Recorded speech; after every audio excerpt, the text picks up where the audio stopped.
என் ஆண்டவர் அனுமதிக்கிற கானான் எனக்கு எவ்வளவு ஆசீர்வாதமோ அதை விட பெரிய ஆசீர்வாதம் என் தேவன் என் வாழ்க்கையில் அனுமதிக்கிற வனாந்திரம்.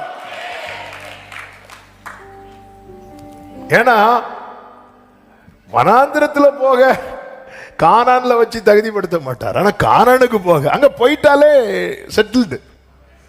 பரலோகத்தில் போனதுக்கு அப்புறம் அதுக்கப்புறம் நம்மளை பிடிச்சி கீழெல்லாம் தள்ள மாட்டார். ஏன்னா அங்க கண்ணீர் இல்லை, கவலை இல்லை, மரணம் இல்லை. உள்ள என்ட்ரு ஆயிட்டோன்னு வைங்களேன். என்ட்ரு ஆயிட்டாலே சேஃப் ஆயிட்டோன்னு அர்த்தம். அதுக்கப்புறம் தலைகீழ நின்னால் தலைகளெல்லாம் நிற்க முடியாது. இல்லை நான் என்ன சொல்றேன்னா, அதுக்கப்புறம் அங்கே போயிட்டு ஐயோ அங்கே போயிட்டு திடீர்னு ஆண்டவருக்கு என்ன பிடிக்காம வெளியே தள்ளிடுறோம், அந்த பயமே அங்கே அது பயமே கிடையாது. அதுக்கப்புறம் நீடித்த நாட்களாய் திருப்தியாக்கி என் ரட்சிப்பை அவனுக்கு காண்பிப்பேன், அவரு கூட இருப்போம். அப்ப அங்க போறது வர்றது. அப்ப இந்த பாதைங்கிறது ரொம்ப ரொம்ப முக்கியமானது. கர்த்தர் நடத்துகிறார். நான் இப்போ செய்திக்குள்ள வர விரும்புகிறேன்.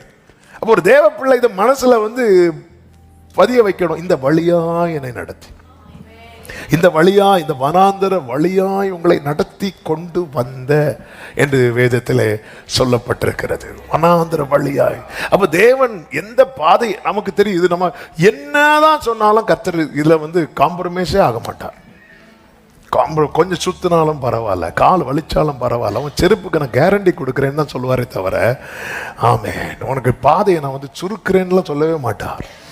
ஆமென், ஹல்லேலூயா, ஆமென். ஆண்டவரே காலெல்லாம் வீங்குதே, இல்லை வீங்காது, நான் பார்த்து நான் வேணும் உன் காலை அமுக்கி விடுறேன். ஆனால் இந்த பாதையில் நீ நடந்தாதான் நீ யாருன்னு உனக்கு தெரியும், நான் யாருன்னு உனக்கு தெரியும். ஆமென்.